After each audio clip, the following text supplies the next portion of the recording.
Vamos ler aí rapidinho Hebreus 11, 1. Ora, a fé é a certeza de coisas que se esperam e a convicção de fatos que não se veem. Muitos de nós sabemos esse versículo decorado, mas a nossa mente, por muitas vezes, eu vou tentar te dizer como, não sei você, mas como a maioria das pessoas que eu conheço, e algumas que já conversei, né, tendo como base conversa com algumas, inconscientemente, e eu sendo uma delas, inconscientemente pensávamos, ou talvez você até pense sobre esse versículo. Ora, a fé é a certeza de coisas que se esperam e a convicção de fatos que não se veem. Então, presta atenção. A minha cabeça já pensou assim por um tempo. Ora, a fé é a certeza de coisas que eu espero que aconteçam. E mesmo que não existam, Deus vai fazer com que elas existam e eu estou esperando e vai se cumprir. Aleluia! Eu pensava a fé assim. Mas o que o texto está dizendo é o seguinte, eu vou parafrasear para você entender. Ora, a fé é a certeza de coisas que eu espero. E essa palavra aí, no original, fala de esperar a partir da salvação. Então não tem a ver com coisas propriamente ditas, tem a ver com aquilo que emana de uma realidade de alguém que vive na dimensão da salvação. Tá? Ou seja, coisas espirituais. Então, ora, a fé fala de pessoas espirituais esperando coisas espirituais, de forma convicta, consciente de que mesmo que nós não as vemos, elas já existem. Não é porque nós não vemos que elas não existem. Eu é que não vejo, mas elas já existem. Tem alguém em casa aí, meu irmão? Então para de pensar, eu espero, sei que vai acontecer. E Deus vai dar um jeito de acontecer esse negócio. Mentira, mentira religiosa. Mentira, está tudo errado. Isso não é fé. Agora, o que é fé? A partir de uma vida de alguém que foi salvo e está desenvolvendo a mente de Cristo, eu sei que tem coisas que no meu espírito eu já captei, Alexandre, que eu sei que existe, que Deus quer manifestar. E eu preciso de maturidade para isso. Porque a palavra fé no hebraico é emuná. E que não tem muito a ver com o que a gente aprendeu sobre fé. A primeira vez que a palavra fé aparece na Escritura é em Abacuque 2. Eu não vou nem entrar no contexto, que é aquele contexto que a gente canta. Ainda que a figueira não floresça, que não haja fruto na vide. Todavia, eu me alegrarei em quem? No que podia estar acontecendo e não está? Então, se a gente for entender o contexto de fé, na sua primeira aparição na Escritura, que é em Abacuque 2, vai frustrar a nossa mente que pensa a fé como elo entre nós e alguma coisa. A fé não é o elo entre nós e alguma coisa. A fé é o elo entre nós e alguém.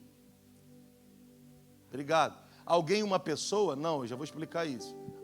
As pessoas, alguém, pessoas? Não, alguém, uma só pessoa. Mas eu vou avançar. Está comigo até aí? Agora, o que significa de fato a palavra emuná? Emuná fala de fidelidade, firmeza, constância, lealdade. Então, presta atenção.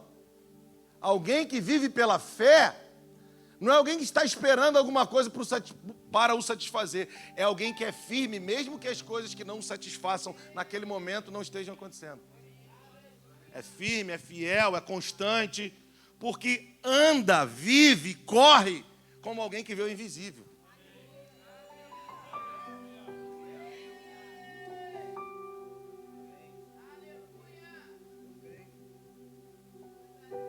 Crer é um estágio, obrigado por falar isso, que me ajuda a te ensinar. Crer é um estágio elementar, ele vem antes da fé. Crer é o radical da palavra crédito. A Bíblia diz que Satanás, crês tu que Deus é um só? Os demônios também creem e estremecem. Por que os demônios creem e estremecem? Porque pelo histórico de Deus, eles sabem quem Deus é. Vou te explicar.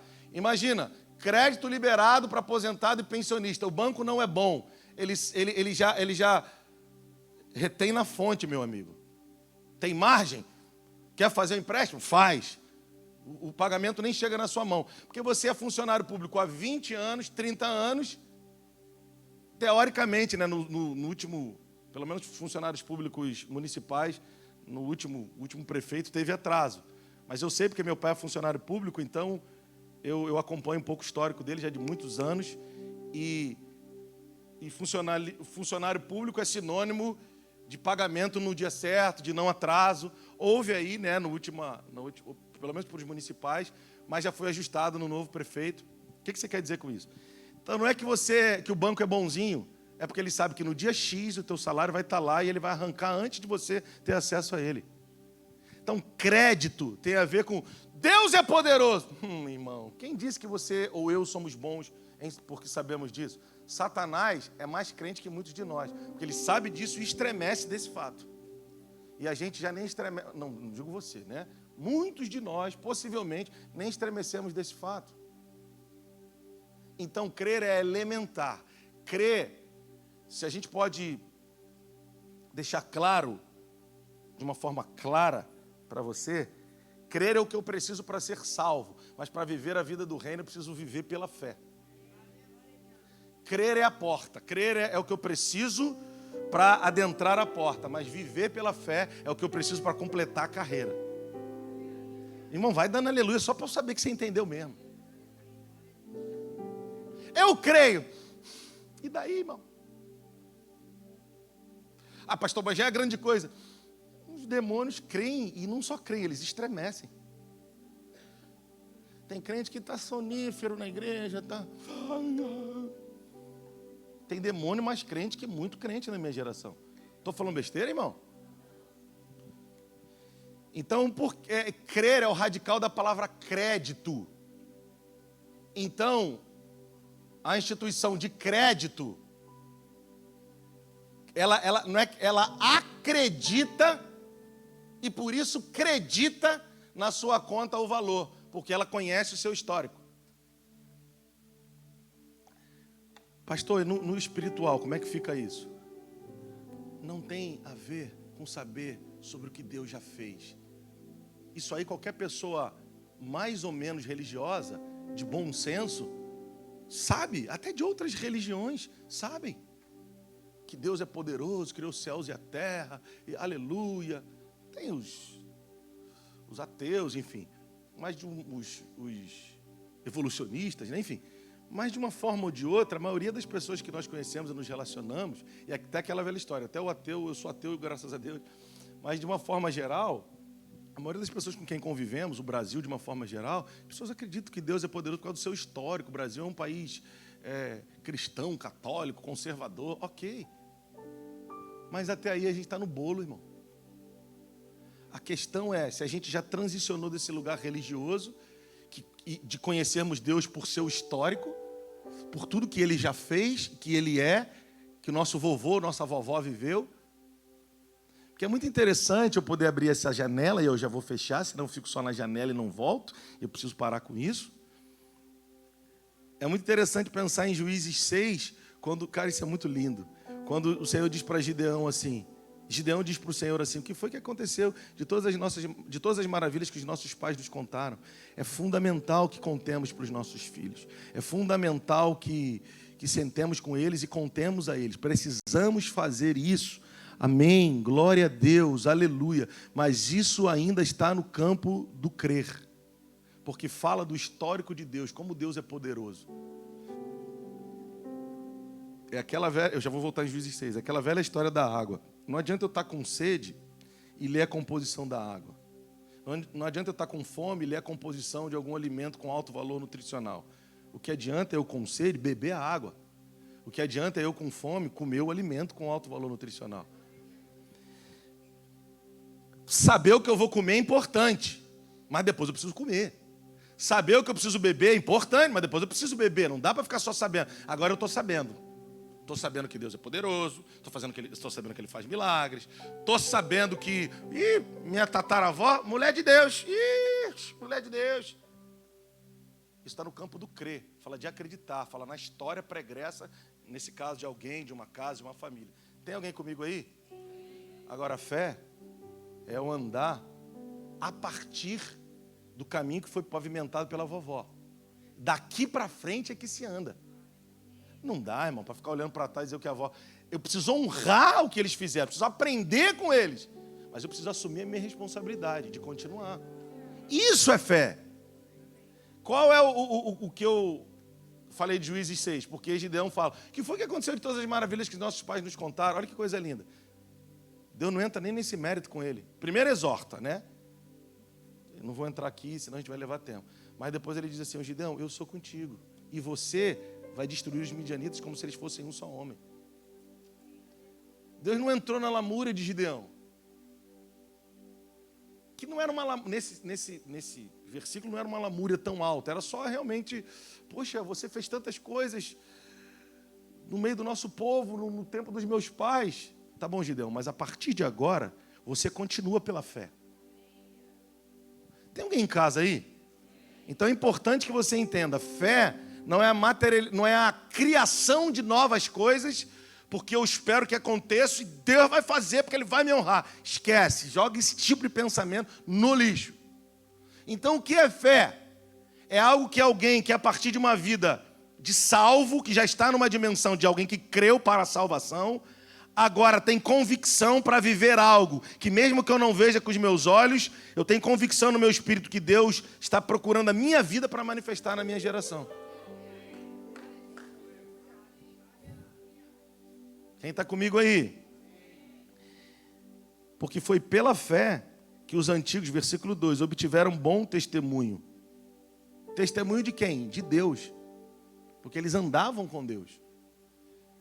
Isso está diretamente ligado com Mateus 6. Entra no teu quarto, fecha a porta, ora o teu pai em secreto. Teu pai que te vem em secreto te recompensará em público. Eles andavam com Deus, e aí a recompensa pública que Deus deu a eles foi porque Deus quis dar. Glória a Deus e um aleluia, me ajudou. Não é sobre buscar a recompensa pública, é sobre andar com Deus. E a recompensa pública? Ele disse que vai dar. Mesmo que eu não queira, eu também não posso lutar contra ele. Se cada ano que passa as pessoas te admiram mais, te amam mais, de alguma forma são mais gentis com você, não entra num lugar de religiosidade barata e dizer, oh, glória do Senhor, é sempre do Senhor. Mas agora, isso é o próprio Senhor, de alguma forma, manifestando em público aquilo que ninguém sabe, que você vive há anos no secreto.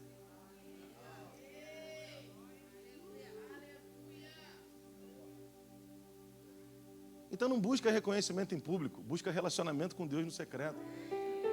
No tempo certo Ele vai fazer. Aleluia, irmão. Glória a Deus.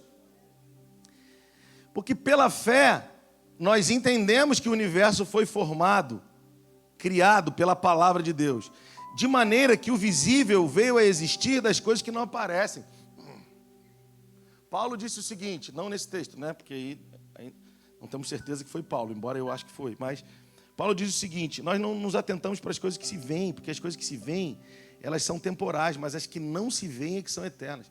Irmão, até isso o inimigo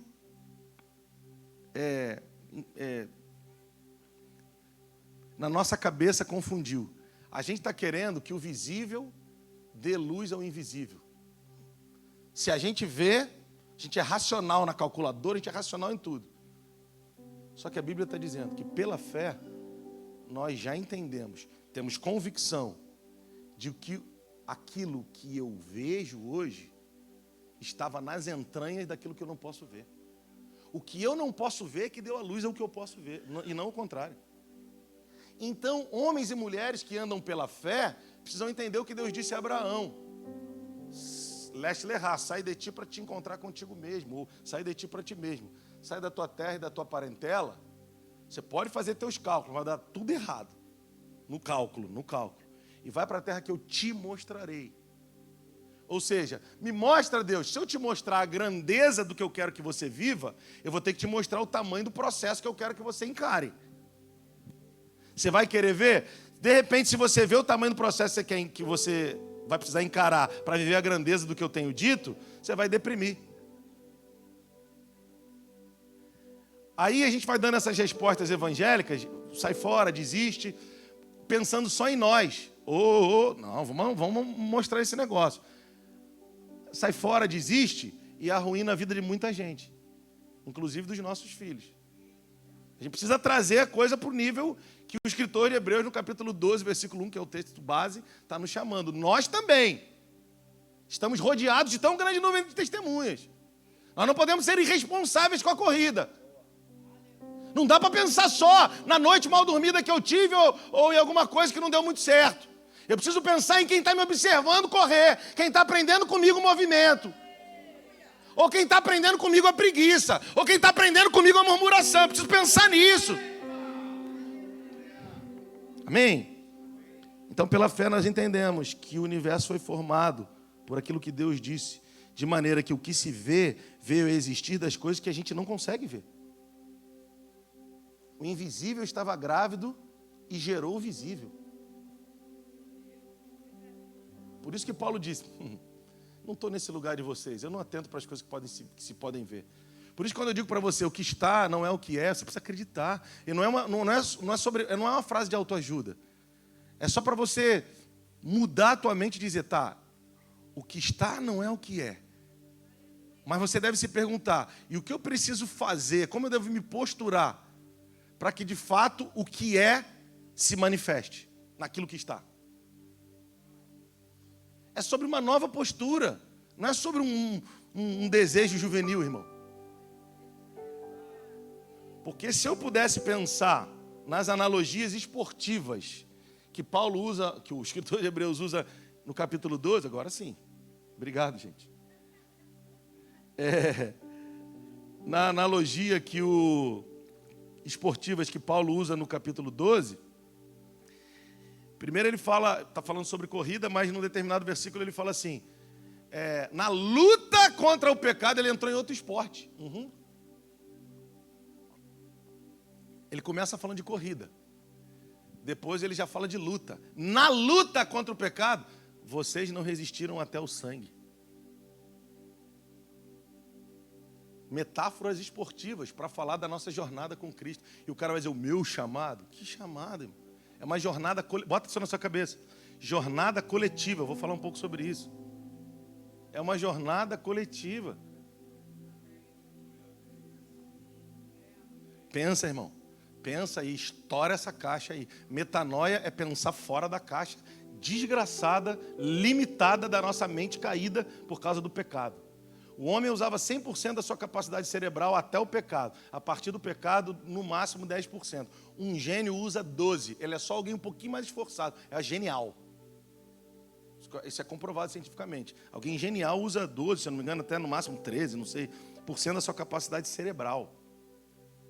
Um gênio, eu pensei que o gênio devia usar uns 25, né, 30. É só alguém um pouco mais esforçado. Então se esforça, irmão. Abre a mente, em nome de Jesus. Está comigo até aqui? Outro dia a gente continua falando de fé. Vamos voltar para Hebreus 12:1. Vamos avançar aí. Está comigo?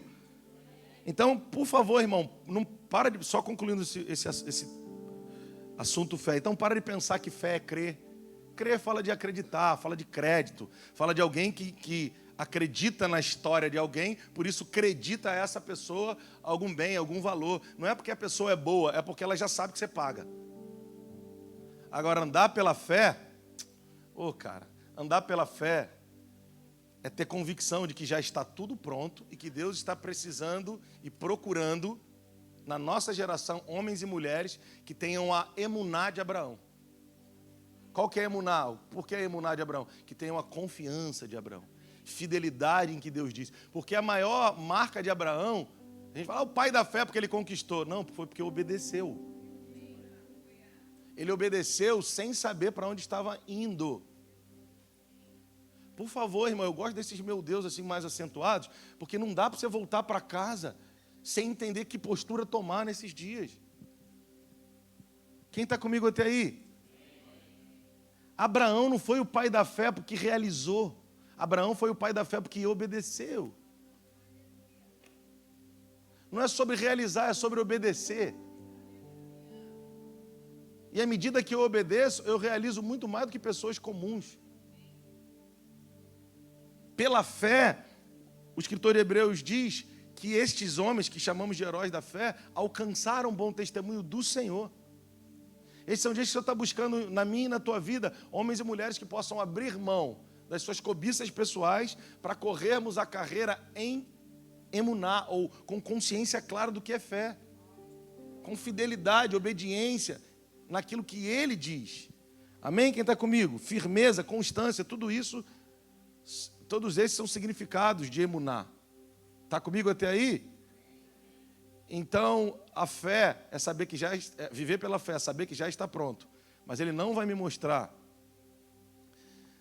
A Bíblia diz que Deus colocou a eternidade no coração do homem, sem que esse possa discernir as obras de Deus, do princípio até o fim. Não é sobre mensurarmos as obras de Deus, é sobre termos convicção da eternidade. Não é sobre eu sei que Deus fez assim e agora Ele vai fazer assim. Quem somos eu? Somos nós. Romanos 11 diz... quem conheceu a mente do Senhor, quem foi o seu conselheiro, quem deu primeiro a Ele para que venha a ser restituído, quem emprestou para Ele, falou, vou te emprestar uma grana para você fazer o mundo, uma sabedoria para você fazer o mundo, porque Ele começa, profundidade das riquezas. Cara, é uma exclamação, é uma adoração, ali é hino de adoração, o título desse trecho na Escritura. Paulo está dizendo, profundidade das riquezas, da sabedoria e do conhecimento de Deus. Quão insondáveis são os seus juízos, quão inescrutáveis são os seus caminhos. Pois quem conheceu a mente do Senhor? Quem foi o seu conselheiro? Quem deu primeiro a Ele para que seja depois restituído? Porque por Ele origem, por meio dEle, meio pelo qual, processo, e para Ele destino, são todas as coisas. Agora não, agora e eternamente, amém, acabou o assunto. Acabou o assunto. Quem é o homem que vai mensurar? Porque Deus, porque minha teologia. Que minha teologia que Deus, irmão? Eu preciso entrar num lugar de ouvir coisas que homens normais não conseguem. Agora eu sou o homem da revelação. Não, agora eu preciso me tornar o homem da obediência. Não estou dizendo que é fácil, mas nós precisamos entrar nesse lugar e dizer, Deus, agora eu preciso ter força para obedecer. Porque lembra das duas analogias? Ele está falando de corrida, mas ele diz... No que diz respeito ao pecado, vocês não resistiram nem até o sangue. Eu não gosto, não tenho preconceito com quem gosta, mas eu não acho muito legal, homem de Deus, ver essas coisas, mas é só uma opinião.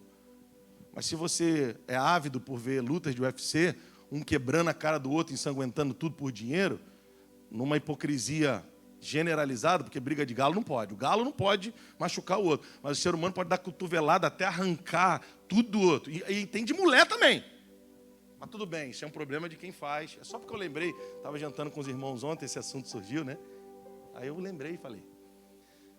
Mas assim, o escritor de Hebreus está dizendo assim, vocês não resistiram nem até o sangue, não lutaram nem no nível de tomarem prejuízo, mas não arredarem o pé da obediência. Irmão, por favor, em nome de Jesus, quando você me ouve falar essas coisas, você, pastor, você... Não, irmão, eu estou no barco com vocês. Esse é o entendimento que o Senhor tem nos dado e agora a gente precisa trabalhar para viver. Não pensem, é só para você ficar em paz. Que há muitos anos atrás eu vi um homem de Deus pregando, eu falei, meu Deus, esse homem está praticando 100% do que ele está pregando, esse homem ele tinha que ter sido trasladado já. E eu também combato aquela ideia de que eu prego o que eu vivo, ou eu vivo o que eu prego. Para mim são duas frases orgulhosas. Eu me prego com o que eu prego, eu me exponho com o que eu prego, porque se eu pregar para vocês 12 passos para a vida vitoriosa, eu não vou me expor. Vai ser legal, vai sair todo mundo, que legal isso, né? Acabou, estou escondido atrás da mensagem. Então eu estou me expondo com aquilo que eu prego, é o que eu creio, é o que eu luto para viver, e dia a dia Deus vai dando graça e a gente vai avançando. Tem alguém em casa aí, me ajuda? Agora ajuda um aleluia só para me ajudar, que eu preciso também, irmão. Aleluia, Jesus. Amém? Aleluia. Então vamos lá, vamos voltar para Hebreus 12 para a gente terminar, né, irmão? Hoje o horário está bom. Aleluia. Então vamos lá. Então, a gente está na parte A do tópico 1. Aleluia. Portanto, se refere ao capítulo anterior, já falei isso. Agora, visto que nós também, ele está nos instruindo como fazermos a nossa parte. Ele está dizendo, eu sou um elo de conexão geracional e quero que vocês saibam que vocês são também. Ele podia dizer, Glória a Deus pelo testemunho de Moisés. A gente faz isso, não faz? Moisés foi um grande homem. Conduziu aquele povo todo na travessia. Oh, Moisés, poderoso. Abraão, então, glória a Deus. Davi, aleluia, Jesus. Só que o escritor de Hebreus está dizendo assim, ei, sai desse lugar de fã, porque na caminhada do reino, na história de Deus com o seu povo, nas nações, desde todos os tempos e todas as gerações, você não é fã, você não vai ficar na arquibancada. Eu entendi isso, o escritor de Hebreus está dizendo, eu entendi isso. E por revelação eu quero que você saiba, nós também. Eu entendi, o escritor de Hebreus, eu estou falando como o escritor de Hebreus falando, né? Ele podia dizer, eles e eu, escutem o que eu vos digo. Eu sou o reverendo fulano de tal. Aliás, a palavra reverendo fala de alguém que é digno de reverência, né? Mas tudo bem, vamos lá. Eu sou o reverendo fulano de tal. E ordeno a vocês que... O escritor de Hebreus não está falando isso. Ele não está se colocando acima de ninguém e liberando, apontando o dedo, liberando mandamentos. Ele está dizendo assim, e nem se excluindo, ele está dizendo assim, eles, mas eu entendi que eu também, e por revelação eu preciso dizer que vocês também. Se eu não estou fora, vocês não estão não. Nós também como eles. Agora, o que eu quero que você entenda para a gente avançar aqui? Então, primeira coisa, assim, nesse contexto é, entenda, não se exima, não fique na arquibancada como um fã, não fique apontando um dedo, né? Concordo, não concordo, mais para a direita, mais para a esquerda. Entra em campo. Agora, vamos lá. Ele está nos instruindo como fazer a nossa parte, como fazemos a nossa parte. Ele está entendendo que ele é um elo de conexão geracional e está dizendo, e nós precisamos entender que nós somos também. Agora, presta atenção.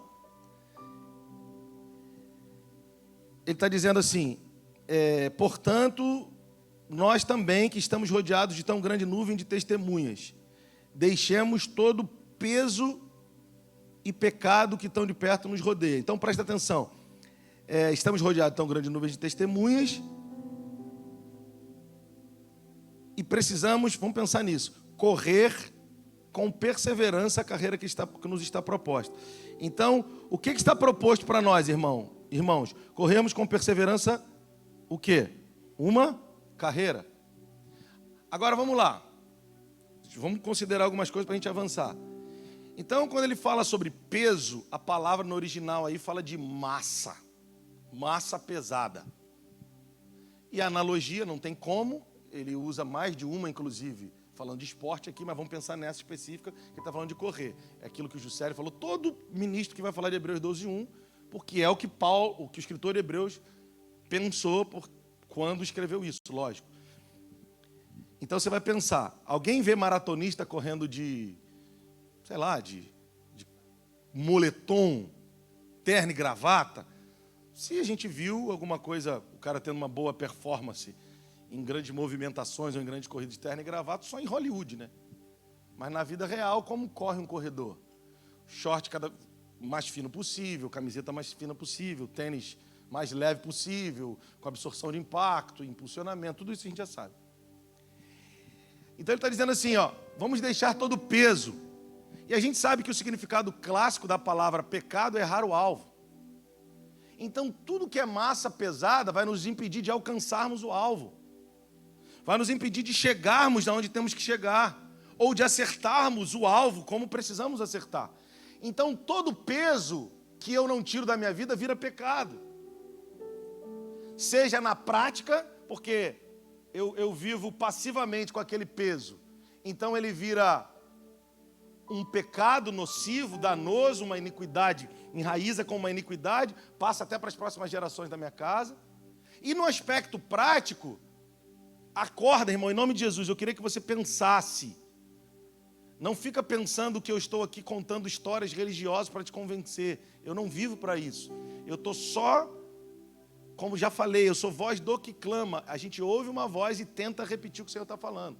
Então, para pensar. No aspecto prático, mas relaxa. No aspecto prático, possivelmente você tem algumas coisas que são de Deus para você, mas que você não consegue alcançá-las, Porque tem peso. Toda vez que você chega perto, o peso te puxa para trás. É aquela velha história. A gente, ao invés de estarmos enraizados, porque a raiz envia para nós nutrientes, nós estamos ancorados. A âncora me prende. A raiz me ajuda a crescer e ampliar e chegar mais longe.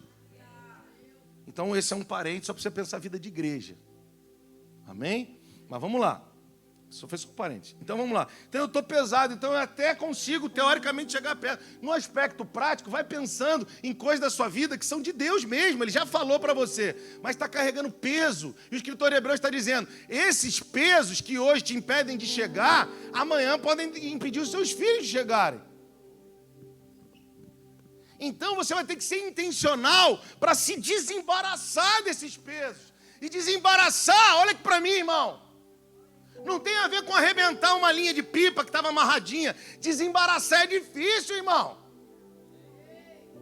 Tem coisa que o embaraço é tão grande que você fala, meu Deus, que luta. Eu não sou bom com se embaraçar alguma coisa na minha frente, eu já fico... Pega um novelo embaraçado, ele está usando essa expressão, se desembarace, porque tem coisas que estão embaraçando num nível que você até poderia e deveria, e o Senhor quer que você alcance, mas não está porque está muito embaraçado, está ruim, macho. E não tem como, é aquela velha história. A Bíblia diz que o limpo, limpe-se mais ainda, o sujo, suje-se mais ainda, e o limpo, santifique-se mais ainda, né? O pastor Luiz Hermínio falou um lance que virou uma chave dentro de mim. O problema é que a gente está, como teoricamente limpos, querendo limpar os outros. Achando que o sujo é o outro, aí então eu vou te ajudar a limpar. Não, o limpo tem que se limpar. E deixa que o sujo, se ele não entender, ele vai ficar sujo. É uma questão de consciência pessoal. Então, se desembaraçar é uma obrigação que eu e você temos. Agora, olha que coisa interessante. Presta atenção aqui, gente. Gabriel, presta atenção aqui, é importante. Em nome de Jesus, olha só. Isso aqui eu anotei durante a adoração, enquanto eles estavam adorando. Você já parou para pensar que um dos principais embaraços, e a gente já vai pegar a reta para o final, porque eu prometi para os anjos, aleluia. Você já parou para pensar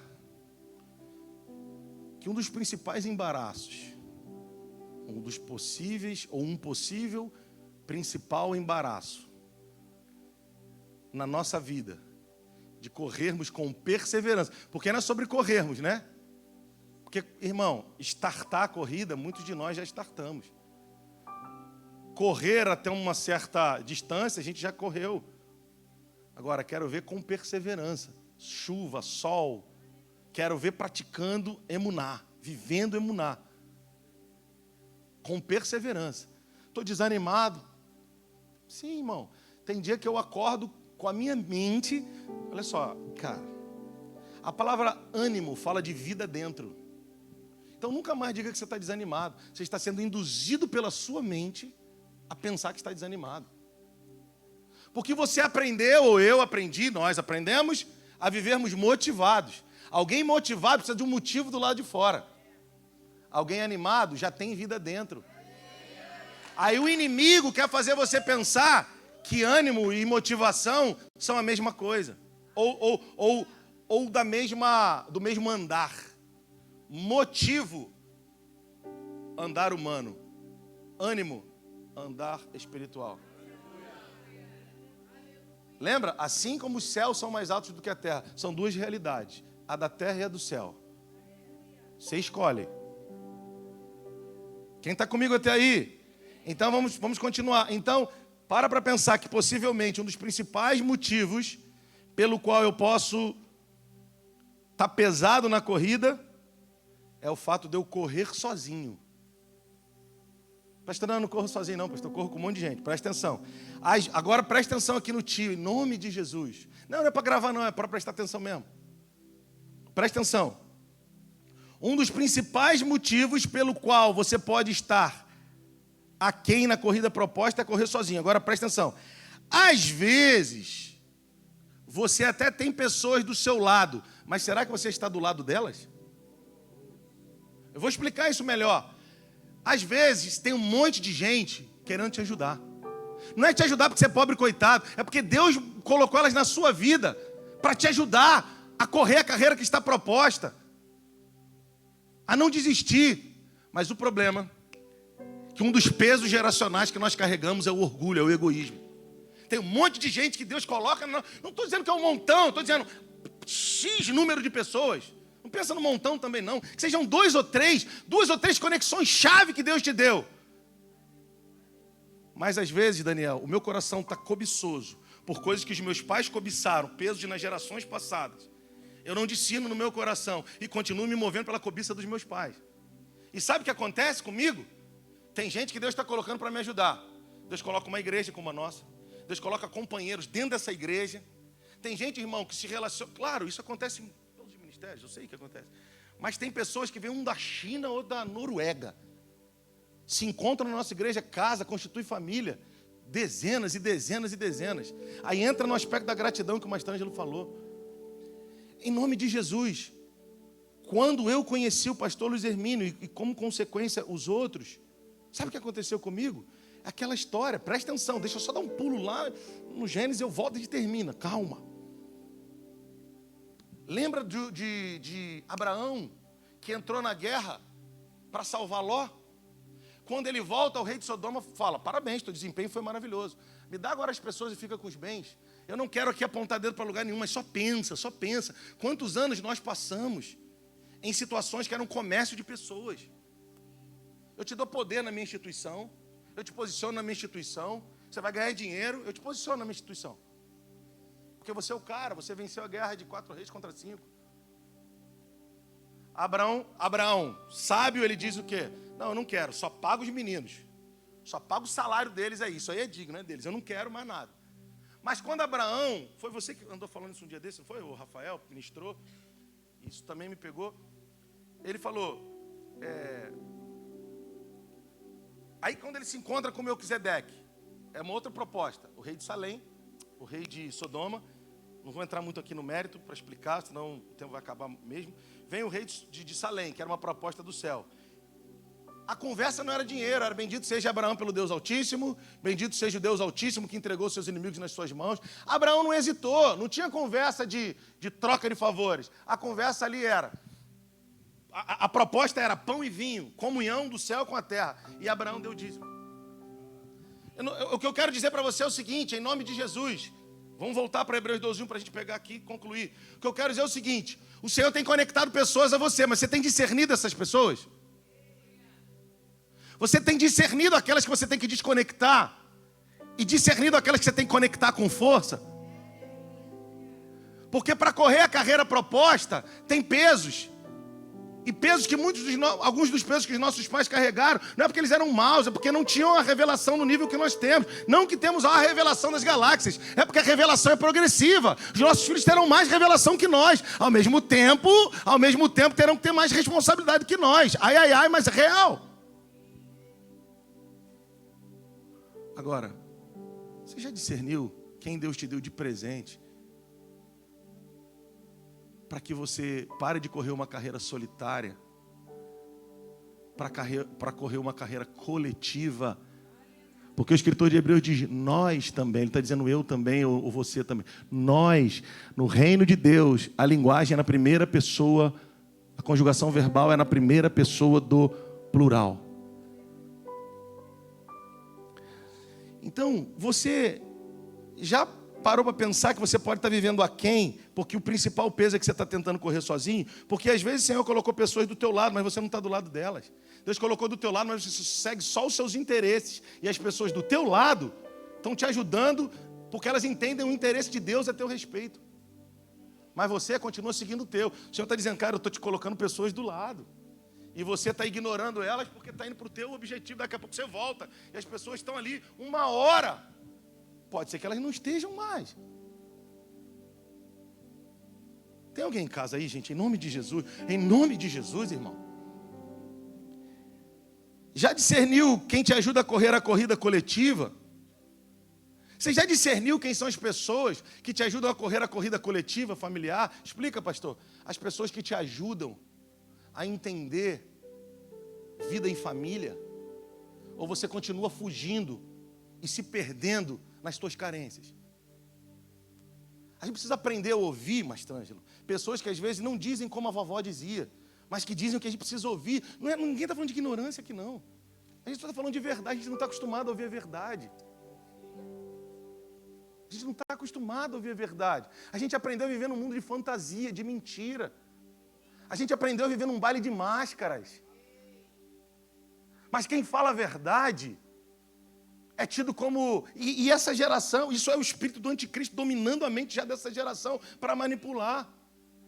Cara, é tanta janela que vai abrindo. Porque se você parar para pensar e entender, estudar um pouco, você vai entender que uma das principais coisas que o anticristo vai exigir é a adoração. E antes dele alcançar a adoração de um povo eleito, ele primeiro tira a identidade. Então, essa coisa de tratar sentimentalismo como amor e ignorar o verdadeiro amor que se alegra com a verdade, faz com que a gente fragmente a nossa identidade. Quando o homem da iniquidade se manifestar de fato, vai ser fácil a gente acreditar em qualquer besteira que estão falando. Já estamos acreditando, né? Aí o próximo passo é se render e adorar. A maior exigência do anticristo vai ser a adoração. A maior exigência do anticristo vai ser a adoração. Ele trabalha querendo envergonhar o Senhor como Pai. Ele quer que os filhos de Deus se curvem a Ele em adoração, para envergonhar a Deus Pai. Por favor, se tiver alguém dormindo, sacode aí do seu lado, brother. E para isso, ele fragmenta a nossa identidade de filho. E para fragmentar a nossa identidade de filho, sabe o que ele faz? Ele tira a gente da família. Não, pastor, mas eu estou na família. Não adianta eu estar de corpo presente se a minha mente, o meu coração, tudo meu não tiver com a família. Então, com que pessoas eu estou andando? Com gente que está me ajudando a restaurar meu casamento com meu marido sem sentimentalismo? Está me ajudando a restaurar a relação na vida da igreja? Ou é gente que continua apontando dedo dizendo que homem é tudo ruim? Ou mulher ou marido está dizendo que a mulher é tudo desgraçada? Que igreja ninguém presta. É com esse tipo de gente que eu estou associado. É por isso que eu não tenho vida abundante. É por isso que eu vivo amargurado. É por isso que eu sou dinheirista. Relaxa, irmão. Relaxa. Mas discerne quem são os presentes de Deus para a sua vida. Homens e mulheres como presentes de Deus. Já discerniu quem te ajuda a correr a carreira coletiva, familiar? Ou continua querendo correr a sua própria carreira? A carreira está proposta para nós. Você já parou para discernir quais são suas conexões vitais que vão te conectar a estações mais altas? Em nome de Jesus, irmão. Não é na minha conexão, presta atenção, não é numa nova estação para mim. Porque a nova estação para mim pode já ser, ela pode não ter nada a ver com a eternidade. Ela pode ser nova. Eu sempre sonhei que aquela carência fosse suprida. E o Senhor está dizendo, eu não estou nem aí para isso. Os céus são mais altos do que a terra. Não é sobre o jeito confuso que você aprendeu. Estou te mostrando um novo caminho, sobe para cá. Você não vai ter carências supridas. Mas você vai amar carentes, sem dizer para eles que eles precisam ter carência suprida, e eles vão ser libertos das carências, vão amadurecer, andando com você que um dia foi carente, mas foi liberto, amadureceu. Os céus são mais altos do que a terra. A sabedoria do homem, ela é animal, terrena e diabólica. Não dá para pensar a partir da mente do homem. Nós precisamos pensar a partir da mente do Senhor. E pensar a partir da mente do Senhor é que existe uma carreira proposta para todos nós e que existem pesos. E um dos principais que eu creio é uma vida, olha que putia, uma vida egoísta e orgulhosa. Que mesmo que Deus tenha me dado pessoas que são conexões para o meu futuro, eu ainda sou orgulhoso e só penso em mim. É por isso que eu não chego. Eu já falei, para mim ministério no início era manifestação de poder. Quando eu era menino. Hoje é exercício de perdão, de liberalidade, de quebrantamento, de entrega. Quando eu era mais novo, eu pensava que ministério era exercício de poder. Deus vai me usar com poder. Hoje, um pouquinho só mais maduro, eu já entendi que é exercício de morte. De morrer para a minha vontade a cada dia. Quem disse que todo dia eu estou com vontade de sorrir para todo mundo? Um cara que fugiu de aniversário anos inteiros, agora faz um monte de festa de aniversário para mim. Pastor, você é contra isso? Não. uma das principais coisas, uma das principais chaves que nesses dias no meu coração inflamaram o meu coração, foi a certeza. Cara, assim, eu vou usar isso pensando num pastor, não vou contar a história dele. Uma vez ele disse assim: se tudo der errado, a força do amor despedaça o jugo da morte. Uma das consciências mais fortes para mim nesses dias, de tantas mensagens, de tanto apoio, de tanto carinho, é que essa é a força do amor. E que possivelmente esses caminhos no meu coração, que eu decidi há anos deixar para trás, esse ano parece que Deus falou assim: agora eu acabei completamente com isso. Não é sobre manifestação de poder do pregador, é sobre expressão de amor e de reconhecimento de quem eu sou, de quem seus irmãos são. Então aceite o que é contraditório para a sua alma, porque possivelmente você vai se encontrar com a única coisa que você precisa nesses dias. E se você me perguntar qual é a única coisa que você precisa nesses dias, quem não é a nossa praia, né, Saulo? Mas quem for fofinho pode fazer coraçãozinho. Qual é a única coisa que eu preciso nesses dias? De vocês. Eu preciso viver vida em comunidade. Eu preciso aprender a viver vida de igreja. Eu preciso ser abraçado, não é na carência, mas assim, eu preciso abraçar e ser abraçado, eu preciso dar e receber, a gente precisa divergir e se ajustar, porque a carreira não está proposta para mim como sabichão, e nem para você como alguém, está proposta para nós. Se a gente não entender que nessa carreira eu vou ter que ceder para você avançar e vice-versa, então não é para nós, é para uma parte só. Quem está comigo até aí, gente? Não vou te pedir 10 minutos e somar 20 pessoas com 10 minutos para me dar mais uma hora, não. Tem que terminar. Quem está comigo? Se a gente entender isso, nós vamos para estações mais altas, não é novas estações. Não estou falando sobre novas estações, estou falando sobre estações mais altas. Porque o novo pode ter como base aquilo que eu quero, mas as mais altas são as que eu preciso de fato. Para de pensar que você precisa de alguma coisa nova, porque a sua alma está em tédio com aquilo que você deveria fazer, mas não está conseguindo. Passa a dizer: Deus, me leva para um lugar mais alto. Me ajuda a ver do lugar que eu estou contigo. Levante as suas mãos, deixa eu liberar sobre a sua vida.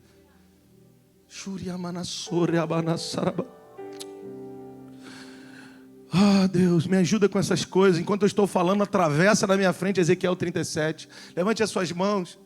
O Senhor está te levando para situações que Ele vai fazer te enxergar com os olhos dEle.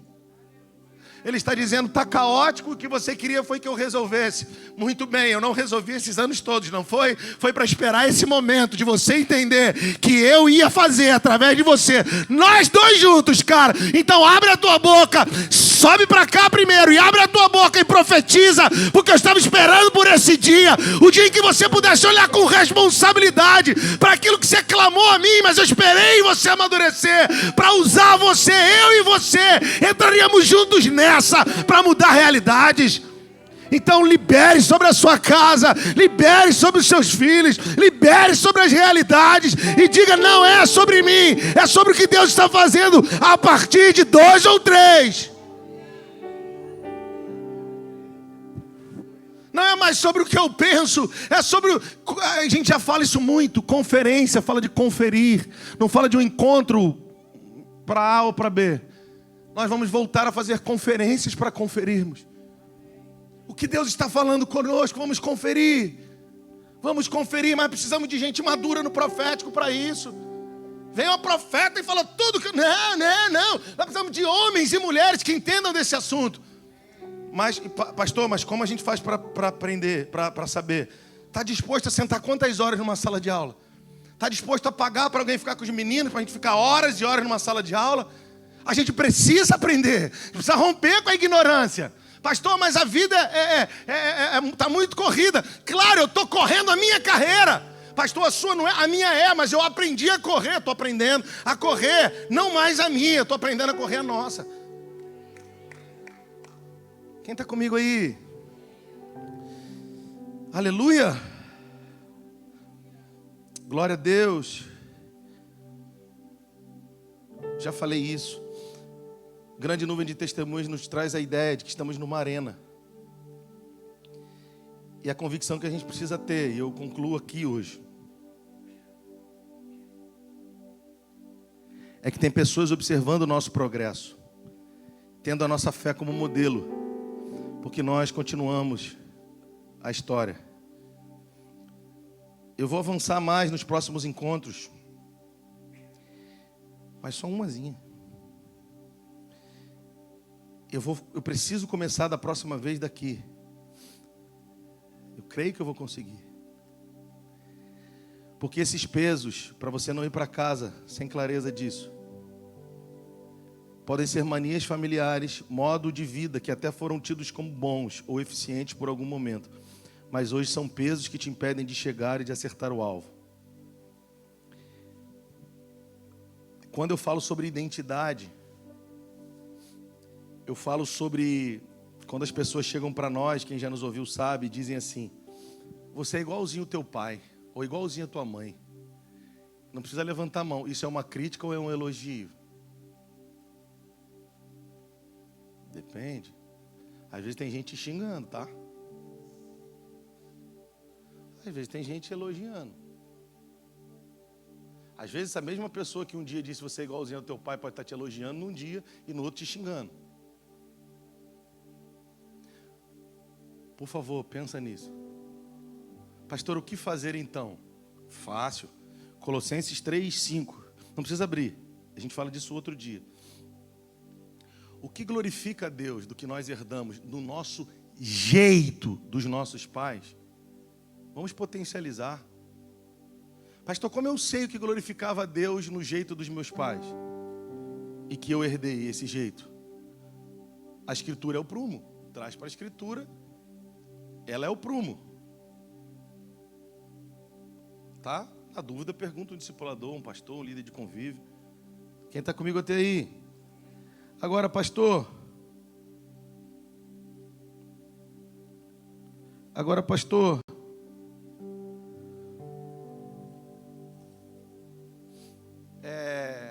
Então, o que não glorifica a Deus, o que glorifica a Deus, você potencializa. E o que não glorifica, pastor? Colossenses 3:5. Imperativo, fazer e morrer. Não dá para eu ficar na aba do culto. O que seria ficar na aba do culto? Hoje o culto foi bom, Deus me curou hoje. Para. O culto é para a gente entregar ao Senhor a nossa vida de adoração, ouvir suas diretivas para colocarmos em prática na semana.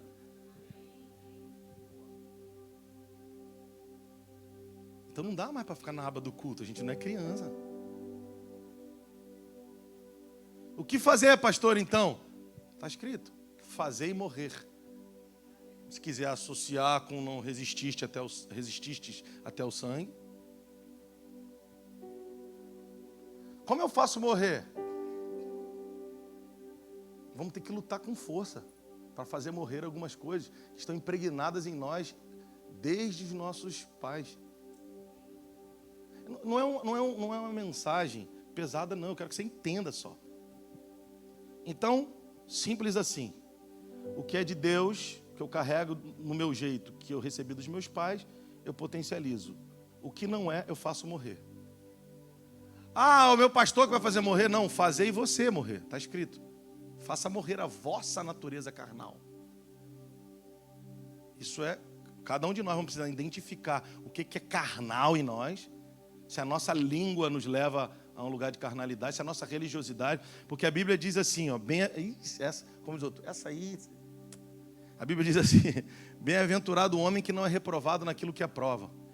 Irmão, por muitas vezes nós somos tão religiosos, que a gente coloca um prumo tão, uma risca tão difícil para as pessoas, que a Bíblia diz, bem-aventurado o homem que não é reprovado naquilo que ele aprova. Ele é tão certo, de que tão certo, ele se encontra reprovado. Porque aquela história, o céu não responde a certo e errado. O céu responde a como eu me comporto quando estou certo e como eu me comporto quando estou errado. O céu responde a quebrantados e orgulhosos. Às vezes o errado é alguém que, diante do Senhor, vai encontrar favor, e o moralmente certo é alguém que, diante do Senhor, vai encontrar censura. É aquela velha história. Moralmente, Davi pecou mais do que Saul. Mas Saul era orgulhoso, altivo. E Davi, eu pequei, somente eu fiz aquilo que era impuro diante dos teus olhos. Porque tu és reto no teu julgar, e parará. Quantos estão comigo aqui? Quem está comigo? Então, em nome de Jesus, não dá mais para botar na aba do culto. É voltar para casa e fazer morrer. Agora, para a gente só finalizar. Pastor, quando você fala dessas coisas, tá, cita uma aí. Por que eu estou falando disso? Porque eu estou falando de peso. Tem coisas que são pesos, que são manias familiares, que se tornaram pesos. Comportamentos repetidos. Quando a gente fala sobre iniquidade, a gente fala que a iniquidade ela pode ser adquirida num ambiente onde as pessoas repetem ou herdadas pelos pais. Convive com alguém que pratica muito uma coisa, você vai pegar o hábito, e se for um hábito iníquo, pronto, você trouxe para dentro da sua linhagem uma iniquidade. Tá, calma, olha aqui para mim, se tiver alguém dormindo, acorda aí. Agora eu não vou, você precisa entender o que eu quero falar. Então, aquilo que glorifica o Senhor potencializa, o que não glorifica, faça morrer, é imperativo. Pegou? Ok, pastor. Então, quando eu citei o fato de correr sozinho, ou de forma ingrata, não considerar as pessoas que Deus enviou para nos ajudar a corrermos coletivamente, isso pode ser um peso.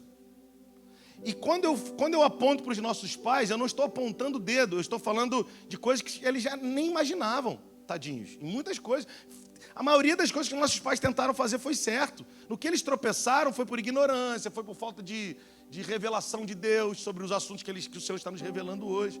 Por favor. Quando a gente fica mais maduro, a gente fala, caramba, eu na adolescência achava que meu pai tinha errado nisso e naquilo. Eles erraram tão menos do que eu imaginava. É ou não é, irmão? Esse é o coração grato aos pais. Agora, não dá para a gente fechar os olhos e entender que nós estamos repetindo hábitos. E quando a gente percebe que hábitos nocivos são repetidos, a gente está repetindo eles, por muitas vezes nós chegamos numa idade avançada, e aí começamos a dizer para os nossos filhos, olha, o papai percebeu isso com tantos anos, não faz não, mas Deus está nos dando a oportunidade de entendermos agora, e não vai dar para colocar na aba do culto a nossa transformação. Nós vamos ter que ir para casa, e cada um de nós, como um atleta que se desvencilha de coisas pesadas, nós vamos ter que desvencilhar, vamos precisar deixar para trás as coisas pesadas, e nos treinarmos, nos cercarmos das pessoas certas, das situações, e deixarmos as pessoas incertas, das situações certas, e deixarmos as situações incertas, para que possamos correr, e não só correr, mas correr com perseverança, porque existe uma grande nuvem de testemunhas, observando o nosso procedimento, e esperando que a gente conclua, e não só esperando, correndo já junto com a gente. Eu quero falar isso só para abrir a sua mente. Um dia meu filho chorou para ir para a igreja porque ele queria ir com uma blusa. Eu não entendi. Quando voltou da igreja, ele é diferente da Rebeca. A Rebeca fica de boa na hora, faz malcriação, a gente alinha ela, fica de boa. O Pedro, no dia seguinte, ele toca no assunto. Ou uma semana depois, ele toca. Aí tu fala assim, caramba, diferença de um filho para o outro. Aí ele falou, eu falei assim, e aí filho, depois do culto, como é que você está? Você está com essa cara aí? Aí ele falou assim, pô, triste, pai. Eu falei, tá triste por quê? Porque eu queria ir com aquela camisa preta no seu aniversário. Aí eu falei, mas por que, filho? Você foi com uma tão bonita. Aí ele falou assim, eu queria ir com uma igual a sua. Caramba, eu falei, misericórdia. Os filhos estão vendo tudo, até o que a gente nem imagina. Não dá isso em você, não? Assim, dá não, Leandro?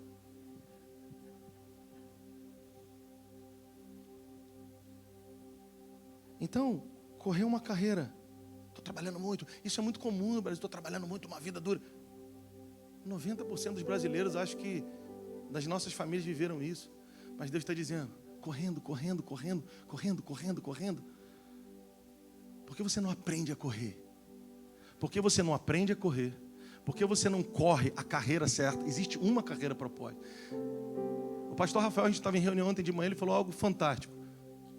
A Bíblia diz, sobre sermos fiel no pouco, Ele vai nos colocar sobre o muito. A gente acha que o pouco de uma coisa, vamos pensar em dinheiro, Tem pouco dinheiro, vou ser fiel ao Senhor, Ele vai me colocar em muito. Não, irmão, em nome de Jesus. Lembra que eu já falei para você, não sei se foi aqui ou em outro lugar, não lembro,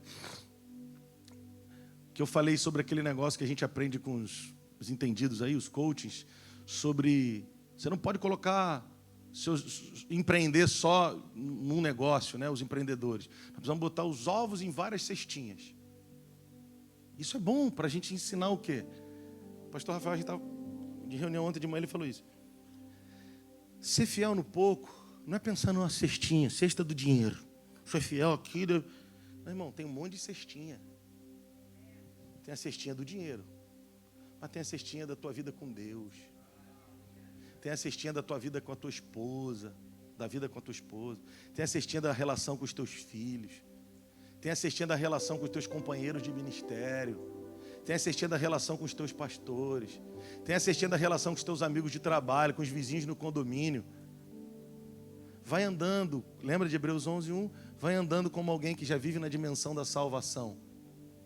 No pouco de em todas essas cestinhas, que vai subindo o nível em todas elas. Você vai melhorar a tua relação com o dinheiro. Você vai melhorar a tua relação com o teu pai, com tua mãe, com os teus filhos, com a tua esposa, com a igreja, com as pessoas. E aí, sendo fiel no pouco, você se torna maduro. Porque em tudo isso, ou em muito disso, você amadurece gradativamente. Tem alguém em casa com Jesus? Aleluia! Para a gente terminar, então correr essa carreira assim, ó. Minha família. Cara, vai chegar uma hora que talvez o próprio Deus, por te amar tanto, vai ter que te pausar. Vai ter que te parar. Tá bom, você fez tudo isso. Mas agora não é mais sobre fazer, é sobre se tornar. Está demorando a se tornar, mas eu quero que você se torne. Olha melhor nos olhos do teu filho, cara. Olha melhor o motivo pelo qual ele está fazendo manha. A gente tem mania, né, os homens, né, não que não devamos, mas a gente tem mania de só usar a vara. Nós precisamos, a vara que eu digo, o ímpeto, né, a gente disciplinar, a gente precisa aprender a olhar nos olhos e nos relacionarmos com os nossos filhos de forma mais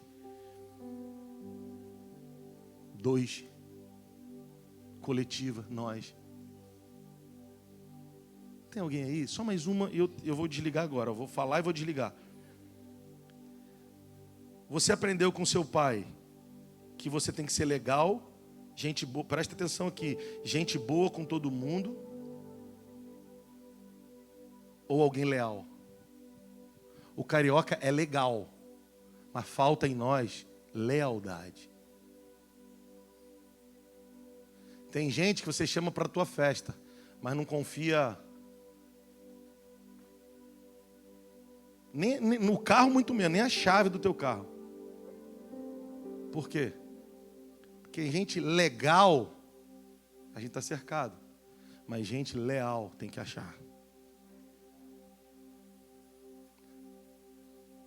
Você aprendeu a ser legal ou leal? Onde você chega, todo mundo ri para você. Eu conto isso, quem tem mais intimidade comigo, brinca, mas é real. Mas eles brincam, mas porque eles têm intimidade para brincar. Eu joguei futebol, fui até o Júnior do Botafogo. E meu pai sempre teve muito conhecimento. Assim, muitos amigos. Ele chamava de amigos. Mas eu disse para ele que nunca foram amigos, eram colegas. Para, irmão, de pensar, amigo é teu pai, tua mãe. Amiga é tua esposa, teus filhos. Quem convive com você todo dia, conhece a tua humanidade, sabe os dias que você dá chilique, mas ainda assim continua insistindo na relação, porque vê além da sua humanidade. Aí ele falou, não, porque o meu amigo fulano, todo carioca, tem essa mania. Porque o amigo fulano, um dia eu falei, pai, ninguém é teu amigo aqui, cara. É tudo colega. Colega, porque eu não queria terminar, mas eu tenho que terminar, né? Amigo de colega de conveniência. Fazemos as mesmas coisas, então a gente troca figurinha. Colega. Amigo é quando eu não tenho nada mais para oferecer. E quer saber de uma pessoa que representa, né? Desculpa essa palavra, mas, enfim, o Espírito Santo dentro da nossa casa. Nossa mãe. Pode todo mundo virar as costas. Quem é minha amiga de verdade? Minha mãe que está lá. Para os solteiros, né? Os pais deveriam, mas infelizmente, hoje em dia, nego mais deveria.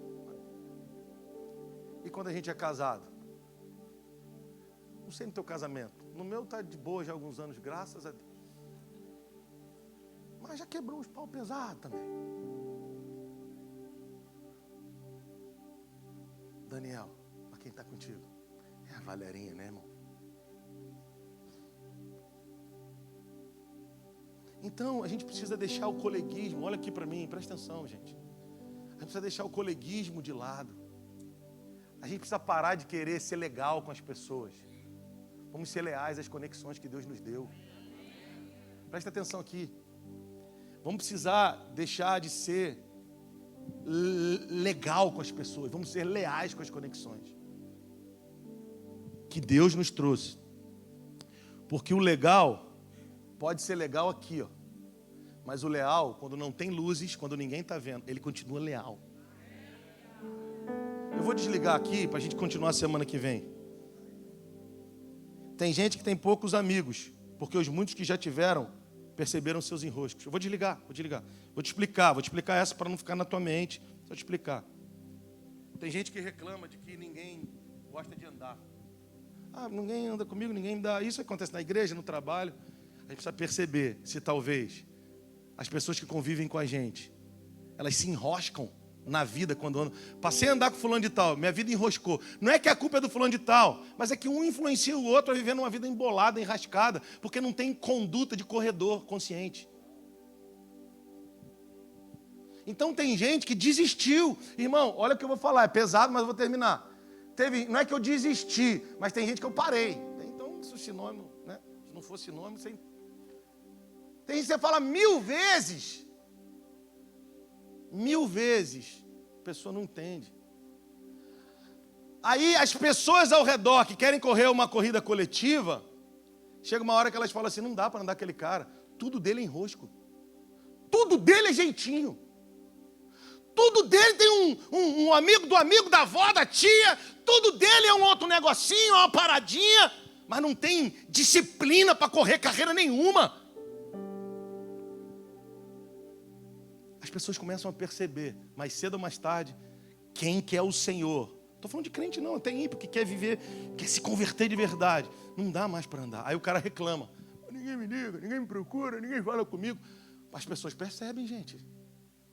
Ninguém aguenta ficar do lado de gente teórica, reclamadora. Deus quer que você seja leal e não legal. Você não tem obrigação de animar a festa de ninguém. O que você tem obrigação é de trazer o céu para a terra, irmão.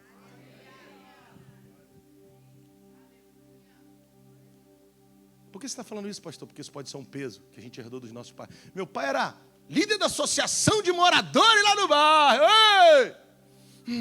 Eu não quero. Meu pai era um político muito respeitado. Tudo bem, problema dele.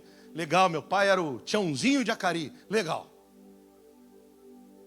Gustavinho do Leblon. 2. Tá.